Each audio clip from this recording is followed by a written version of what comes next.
Donc Vivien, on est au cœur de l'Alélé dans Istanbul. C'est l'un des quartiers très connus voilà, du textile. Tu m'as posé une question et cette question que je vais te demander de répéter, ça va faire le sujet de cette capsule. Ok Fabien, alors je te posais la question à savoir, la copie, est-ce bien ou mal? La copie, est-ce bien ou mal? Tu m'as fait cette réflexion quand justement je disais que de nombreux fabricants ici produisent leur marque, produisent quelque chose et tu vois qu'il y a souvent un peu de Adidas, un peu de Puma, un peu de ceci, un peu de cela. Et je t'ai dit, on se rend compte quand même de la place de la contrefaçon dans le monde, tu vois. On a les projecteurs sur la Chine, tu es d'accord avec moi? Tout le monde pense la copie, tout de suite c'est en provenance de Chine. Ici, je pense que c'est une place extrêmement importante. Et pour répondre à ta question, parce que moi je me dis en fait que le combat est plus ou moins perdu d'avance, tu vois. Euh, c'est le client final, l'acheteur qui risque vraiment quelque chose parce que tu te rends compte que les pays comme la Chine et la Turquie, les mecs travaillent comme ça, il n'y a aucun souci, tu vois. Ça pose aucun problème. Donc c'est toujours les personnes à la fin qui trinquent. Et est-ce que c'est négatif là, la contrefaçon? J'ai envie de te dire, la marque en elle-même, on va te dire, c'est un manque à gagner. Mais en même temps, un client qui achète un survêtement, tu vois, Puma à 50 euros, c'est peut-être pas le client qui a le moyen d'aller chez Intersport et acheter le survêtement à 150 euros, tu vois. Il y a des gens qui vont me dire, oui, mais dans ces cas-là, qu'il n'achète pas de marque, et puis il achète du no-name ou une marque de second plan, tu vois. Mais voilà, on sait très bien que dans le monde, la marque a une place importante. Et ça reste bénéfique pour Puma, ou Adidas, ou Reebok.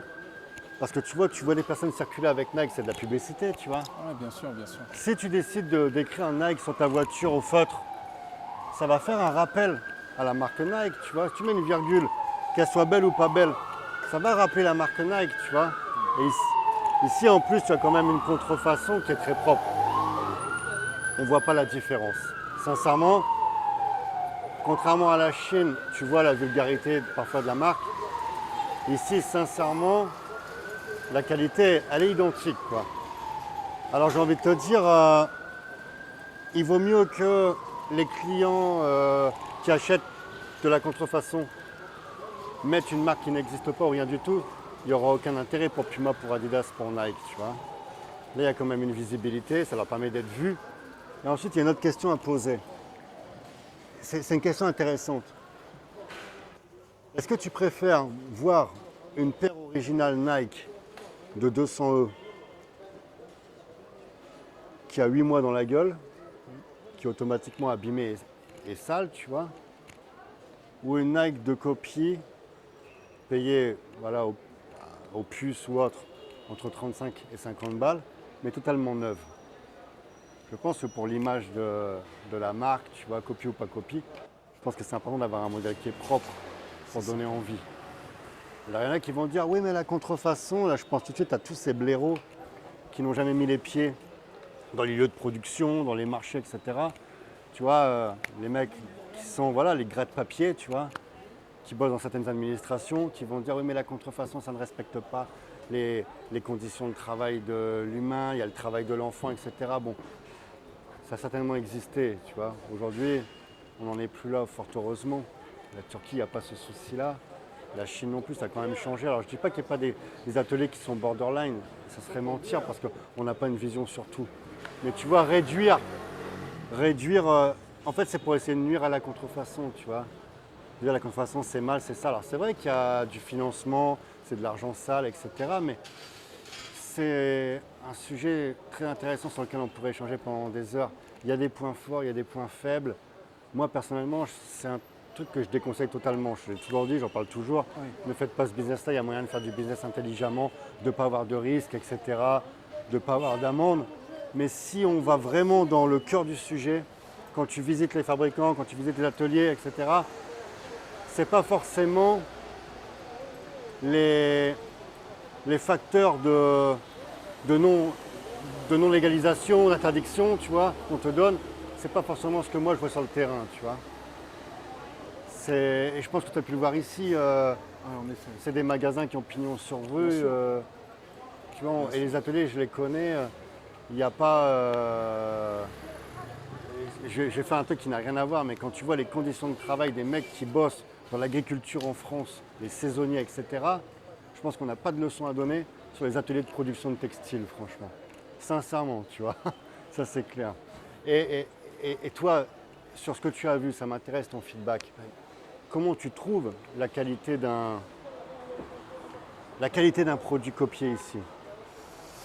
Bah, ce qui est déroutant, c'est que on a de la qualité. Il y a de la qualité qui correspond aux produits qu'on peut acheter en magasin en France. Moi, c'est ce qui m'a dérouté. C'est pour ça que je t'ai posé toutes ces questions, quoi.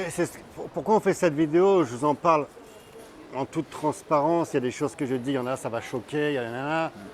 Mais sincèrement, j'ai dit à James, ouais, c'est un combat perdu d'avance, quoi.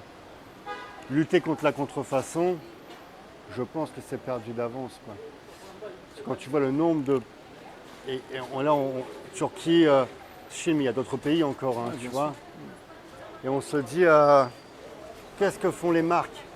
Parce que quand tu me poses cette question-là, si vraiment il y avait quelque chose qui était hyper négatif pour les marques, sincèrement, Nike a largement les moyens de payer une brigade anti-contrefaçon, peu importe le pays, d'appliquer des lois qui sont internationales, tu vois. Donc je pense que si on laisse faire ce business, c'est qu'il y a malgré tout un intérêt positif pour les marques en question.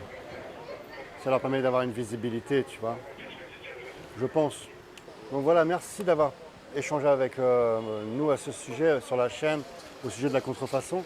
Là maintenant, on va repartir bosser dans la conception de ta marque de vêtements, dans le sourcing, trouver des nouveaux fournisseurs.